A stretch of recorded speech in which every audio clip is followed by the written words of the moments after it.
ध्यायतो विषयान पुंसास संगस तेषुपजायते। यदि तुम विषय चिंतन न करो तो किसी विषय में सुख नहीं है। तुम्हारा जब एकांत में चिंतन बनता है तब वो तुम्हें चिंतन के कारण सुखानुभूति होती है, ना कि उस विषय में सुख है। जैसे एक कुत्ता सूखी हड्डी लेकर एकांत में भागता है कि मेरे सुख को कोई छीन न ले, और जब चबाता है तो उसी की गलफरों से रक्त स्राव होकर हड्डी में दिखाई देता है। उसको लगता है इसमें रस है, इसमें पावर है, कुछ नहीं। ऐसे ही अज्ञानी पुरुष के द्वारा समस्त भोगों के भोगने का जो चिंतन है, वही चिंतन उसे सुखानुभूति कराता है, न कि भोगों में। नहीं तो भगवान की आज्ञा मानो, अनन्यस चिंतयन्तो माम, केवल भगवत चिंतन हो। फिर हमको परिणाम बताओ कौन सा भोग तुम्हें सुख प्रदान करता है। घृणा हो जाएगी। ये भगवत प्राप्त महात्मा कह रहे हैं, इनके वचनों को मानना चाहिए, अनुभव में नहीं उतरना चाहिए। ऐसा दलदल है भोगों का कि आज तक कोई अनुभव करके नहीं निकला है। जब निकला है तो रो के असंतुष्ट होकर के ही छोड़ा है। कभी कोई ऐसे भोग नहीं छोड़ पाया कि बहुत भोगा, हमें तृप्ति हो गई, अब मैं जा रहा हूं भगवान की शरण में। ऐसा कभी नहीं हुआ, एक भी नहीं हुआ। चाहे जितना बड़ा सम्राट हो, चाहे जितना भोग बाहुल्यता हो, रोया, पश्चाताप किया और असंतुष्ट होकर, अतृप्त होकर त्यागा। वही बात आज है आपके हृदय में कि आप अतृप्त हैं भोगों से, असंतुष्ट हैं, तो अनुभव के लिए मत जाइए। गुरुजनों की, महापुरुषों की बात मान लीजिए और उसका चिंतन छोड़ दीजिए। बस खास बात है, तुम्हारे को अगर कोई परेशान करता है तो तुम्हारा चिंतन परेशान करता है। अंदर से ठीक बैठकर देख लीजिए। बड़े भाग्यशाली उपासक है जिन्होंने अपने चिंतन को बचाने की चेष्टा की। कोई भी क्रिया तब होती है जब चिंतन होता है। ये बहुत सिद्धांत है, भगवान के वचन है। ध्यायतो विषयान पुंसास संगस तेषुपजायते। जब हम किसी विषय का ध्यान करते हैं, चिंतन करते हैं, मनन करते हैं, तो हमारे अंदर उसके भोगने की इच्छा प्रकट होती है। चाहे वो कोई खान पान की वस्तु हो, पहनने ओढ़ने की वस्तु, ये सब भोग के अंतर्गत आते हैं। सर्वेंद्रियार्थाः, समस्त इंद्रियों के अर्थ भोग अलग अलग है। श्रवणेन्द्री, घ्राणेन्द्री, नेत्रेन्द्री, त्वगेन्द्री, वाकेन्द्री, हस्तेन्द्री, पादेन्द्री, जनेन्द्री, गुदाएन्द्री, ये सब इंद्रियां हैं। 5 कर्मेंद्रियां हैं और 5 ज्ञानेन्द्रियां हैं। इनका मुखिया मन, ये 11, इनका काम ही है जगत के भोगों में चिंतन लगाना। बहुत सूक्ष्म विषय प्रार्थना है, ये संतों के अनुभूत विषय है। चिंतन किसी विषय का ना हो और फिर कोई भोग भोगो, बिल्कुल 100 में 100% आपको सुख नहीं मिलेगा। और ऐसे महापुरुषों का जो चिंतन भगवान में स्थित है, प्रियालाल में स्थित है, उनके लिए कहा गया वो विषयान ग्रहणंत मुंचंत, वह कोई फर्क नहीं पड़ता। विषय सेवन में, पाप कृत्य में, पुण्य कृत्य में अंतर से देखा जाता है कि उसको बराबर 5 व्यक्ति बराबर वही क्रिया कर रहे हैं, चाहे वो पाप की हो या पुण्य की हो, लेकिन पांचों का फल अलग अलग हो सकता है। एक का राग नहीं है, बिल्कुल केवल क्रिया है, बिल्कुल राग नहीं, बिल्कुल नहीं बंधेगा, उसका हर कर्म अकर्म हो जाएगा। एक है बहुत कम राग है, उसको बहुत कम फंसा उसको होगा। एक है संपूर्ण राग चित्त में है, उसको पूरी आसक्ति उसकी दुर्गति करा देगी। अंतर से तुम कितना चिंतन करके उस भोग को स्वीकार किए हो, बस खास बात है। इसीलिए भगवत प्राप्ति के मार्ग में चाहे जो विषय हो, यदि वो बहुत प्रिय लग रहा है और उसका हमारा चिंतन बना है तो उसे हमें सेवन नहीं करना चाहिए, चाहे वो कितना सतोगुणी भोग क्यों न हो, क्योंकि हमारा चिंतन बना है। और अगर हम भोगेंगे तो चिंतन पुष्ट हो जाएगा और बार बार चिंतन होगा तो हमारे चिंतन में विघ्न पड़ेगा। इसलिए जिस वस्तु का चिंतन हो कि आज तो अमुक चीज खानी है, अमुक चीज देखनी है, अमुक चीज भोगनी है, उसका बहुत सरलता पूर्वक यदि माया ने सानिध्य दे दिया है तो भी ना भोगा जाए। ये बहुत अंदर से अध्यात्म पुष्टि की बात है, इसे समझ लो। श्रीपाद कह रहे विषम, पहली बात यह है कि तुम हर्षित होकर जे ही भोग में जाओगे तो परिणामता तुम्हें शोक मिलेगा, क्योंकि द्वंद्व है ये विषम है। हरिवंश महाप्रभु इसी संसार पर विजय प्राप्त करने के लिए प्रेम की बात कही है। अगर इस संसार को जीतना है तो एकमात्र भगवत प्रेम है, दूसरा कुछ नहीं, दूसरी किसी की सामर्थ्य नहीं है। प्रेम में बहुत प्रबल, शुभ अशुभ दुर्ग विध्वंस बल तब जयति जयति जग उच्चै। सेवक जी महाराज कह रहे जीत विषम संसार कीर्ति जग विस्तर है। जीत विषम संसार कौन? जय जय श्री हरिवंश नाम गुण गाई है, जो नाम जप कर रहे हैं, लीला गायन कर रहे हैं। विषम निरय वदभात सर्वेन्द्रियार्थाः, इंद्रियों के जितने भी भोग हैं ये सब नरक प्रदान करने वाले हैं, इनमें किंचन मात्र सुख नहीं है। श्री कृष्णचंद्र जी ने गीता जी में कहा दुख योनयः, अर्थात केवल ये दुख प्रकट करते हैं। पक्की बात है, सच्ची बात है। अज्ञान के कारण आपको ऐसा लगता है कि इंद्रियों के भोग भोग कर मैं सुखी हो रहा हूं, लेकिन सत्य विषय यह है कि जब उनको भोगो तो अंदर से आता है कि जो मैं चिंतन में सुख प्राप्त कर रहा था वो तो है ही नहीं। बड़े बड़े भोगियों को घृणा होने लगती है, पर वो घृणा दूसरी तरह की होती है, वैराग्य नहीं होता। उस शरीर से नहीं, दूसरे शरीर में, उस शरीर से नहीं, तीसरे शरीर में, ऐसे वो भटकता है। और जो विवेकी होता है वो संपूर्ण भोगों से नरकवत अपना पिंड छुड़ा लेता है। इन भोगों के भोगने में तुम्हारा चिंतन प्रधान है और कुछ नहीं। सर्वेंद्रियार्था, समस्त इंद्रियों के अर्थ, उनके भोगने का चिंतन और भोग क्रिया ये नरक प्रदान करती है। नरक स्पष्ट। सर्वे भोगा भवंति प्रबल गरल, क्योंकि जितने भी भोग हैं ये प्रबल विष है। प्रबल विष, प्रबल विष का मतलब होता है तत्काल असर करने वाला। एक मीठा विष होता है, महीनों में असर करता है, लेकिन भोग तत्काल पागल बना देने वाला है। चिंतन हुआ, सानिध्य भोग का हुआ, पागल बन गया, क्या करना चाहिए क्या नहीं करना चाहिए सब भूल गया। देखो कितना असर चढ़ा उसका, कि उसका चिंतन, उसकी क्रिया सब भागवतिक मिट गई और उस समय वो कामांध हो गया, उस समय वो वासना में हो गया, सारा चिंतन खत्म, सारी की सारी वृत्ति। ये जहर है, इसे कह रहे सर्वे भोगा भवंति प्रबल गरल। ये प्रबल विष है जो तत्काल चढ़ता है, देखने से चढ़ता है, छूने से चढ़ता है, चिंतन से चढ़ता है, फिर भोगने से क्या होता होगा।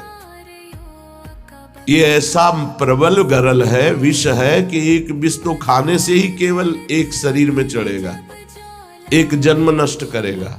लेकिन ये भोग कह रहे सर्वे भोगा भवंती प्रबल गरला, ये इतना बड़ा विष है कि देखने से चढ़ जाता है, सुनने से चढ़ जाता है, चिंतन से चढ़ जाता है, फिर भोगने से क्या दुर्गति होगी। इसलिए का निरवय वदभाति सर्वेन्द्रियार्था, जो इंद्रियों के भोगों का चिंतन करके उनको भोग कर सुखानुभूति करते उनको नरक की प्राप्ति होती है।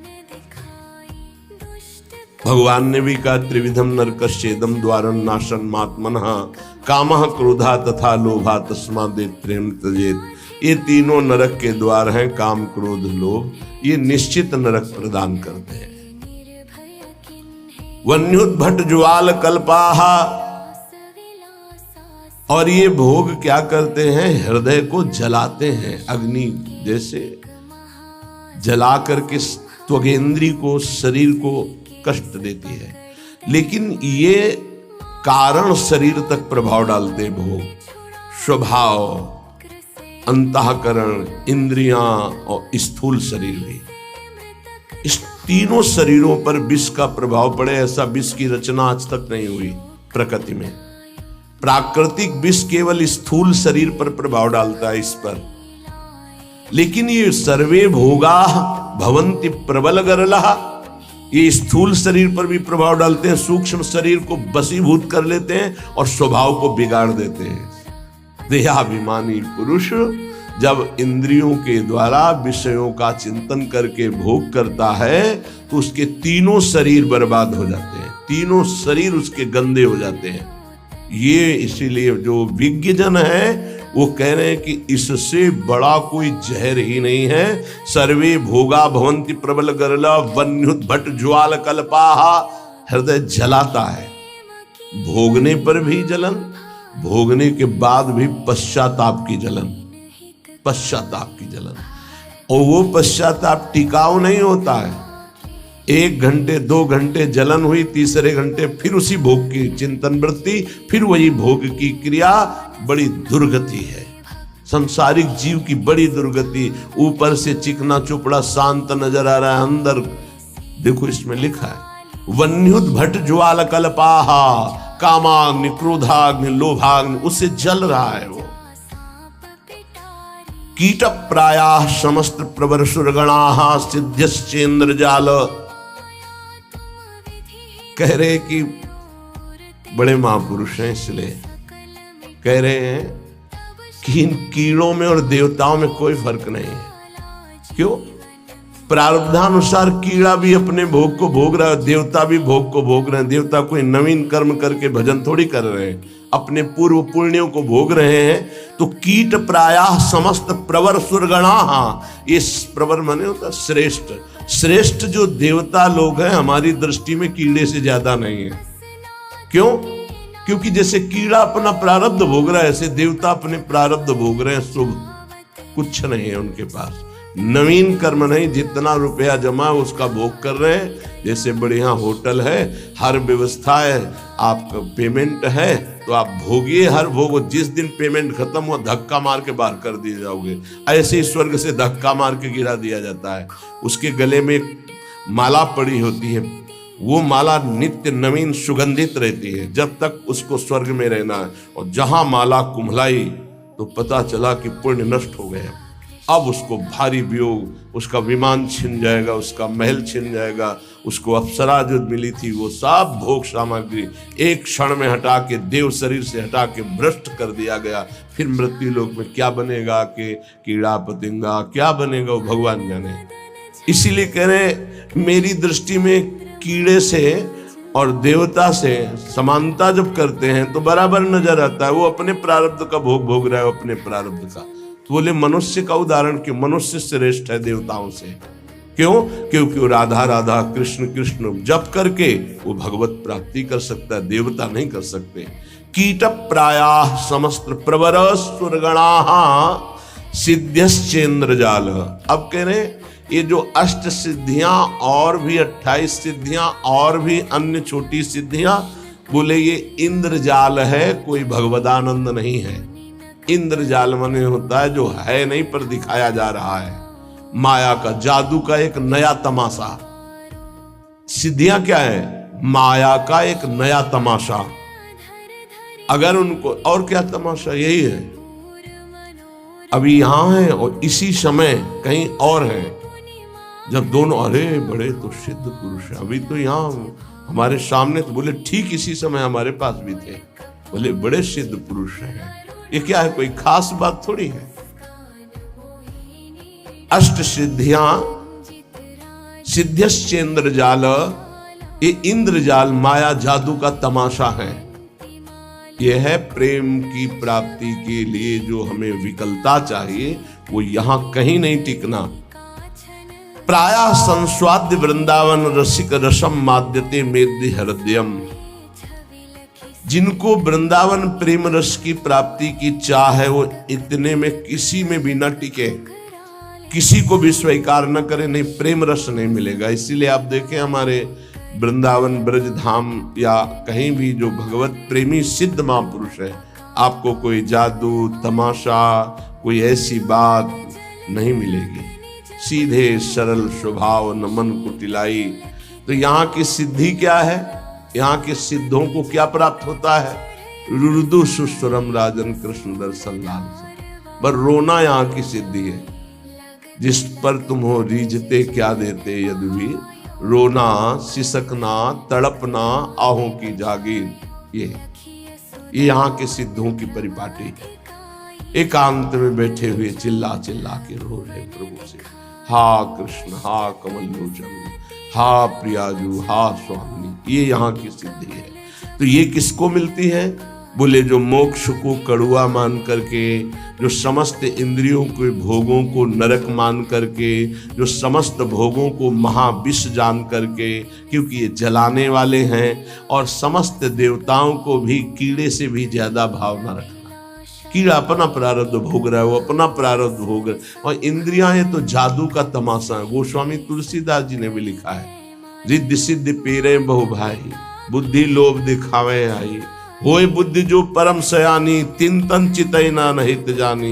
ये हमारा अमंगल कर देंगी, भगवत प्राप्ति नहीं होने देगी। इसलिए भगवत प्रेमी महात्मा कभी किसी सिद्धि को स्वीकार नहीं करता। इसीलिए बहुत सरल होते।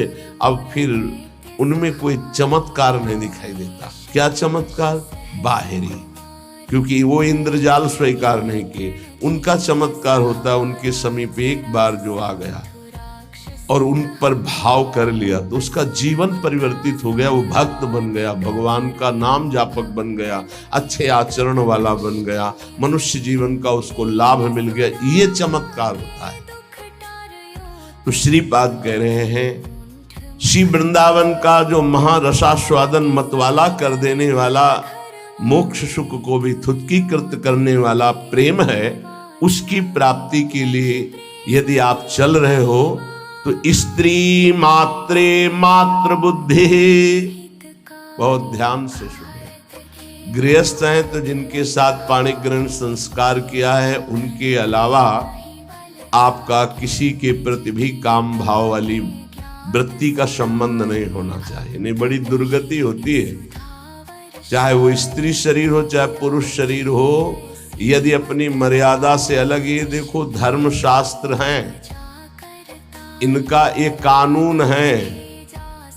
भारतीय संविधान के अनुसार आपने यदि कानून विरुद्ध आचरण किया और नहीं पकड़े गए तो आप अपने को बहुत प्रवीण मानते हैं कि मैं बच गया, देखो।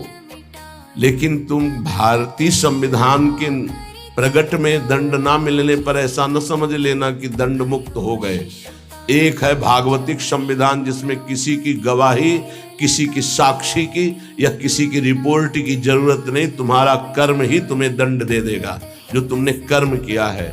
इसलिए जो पति वंचक पर पति रति करई, रो रो नरक कल्प सत परई।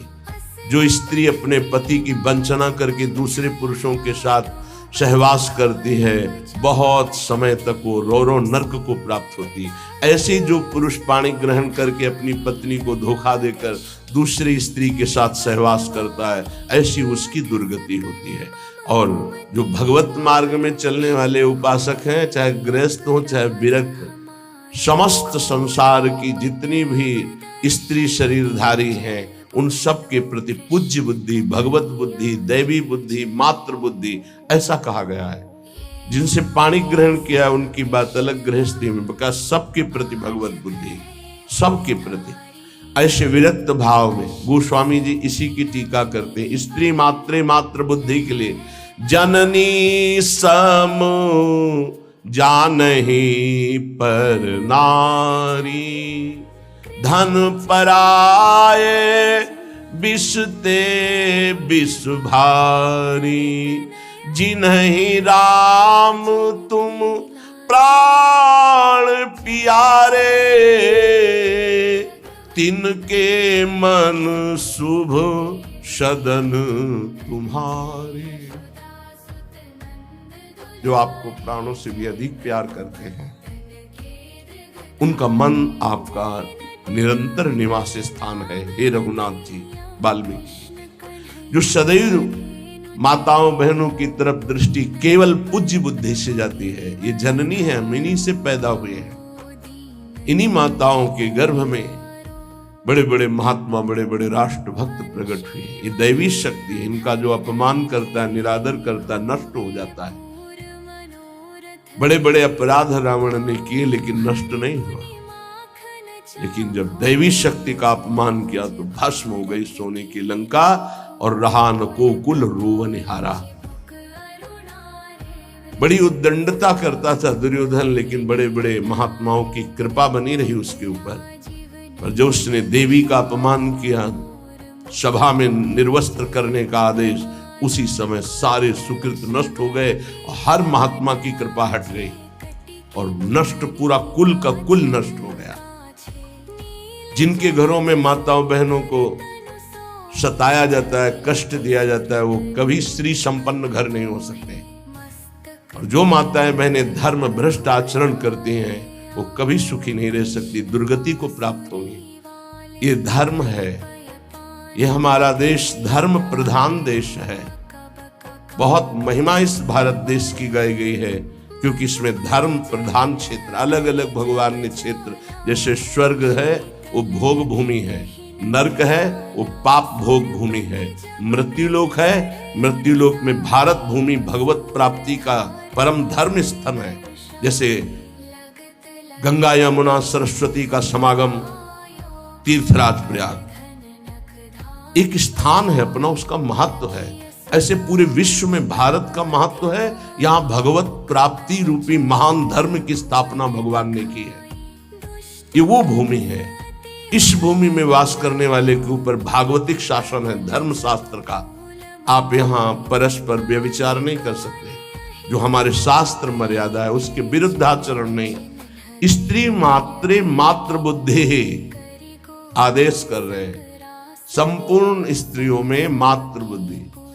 देखो गांव में हमने देखा है,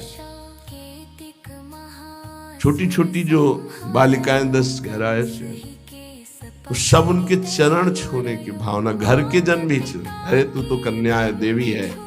जैसे वो पिता के चरण छूने के लिए चले, ला इधर पैर ला, हम गांव की बात करें, ऐसे चरण तो दुर्गा है, कन्या है, देवी है, ऐसी भावना। नवरात्रि में पवाया जाता है ना आराधना करके, तो उनके प्रति वही बुद्धि रखो जो नवरात्रि में बुद्धि रखते हो कि ये तो सब नवीन अवस्था की बच्चियां दुर्गा स्वरूप है, देवी स्वरूप है। तो वैसे ही स्त्री मात्र मात्र बुद्धि, ये सब जगदम्बा है,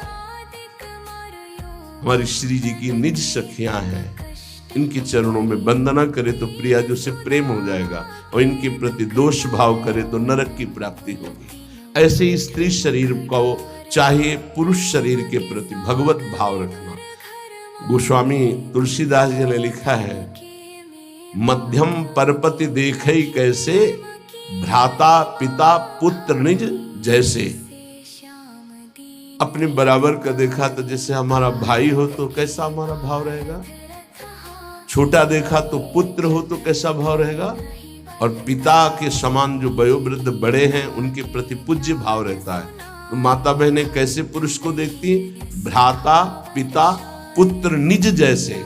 और पुरुष कैसे देखते, बोले जननी समझाने पर नारी। जो बड़ी माता बहनें वो साक्षात माँ है, जो छोटी हो साक्षात दुर्गा है, नवीन कन्या रूप। उनके चरण स्पर्श करें। जहां पाणी ग्रहण है वहां अर्धांगिनी भाव।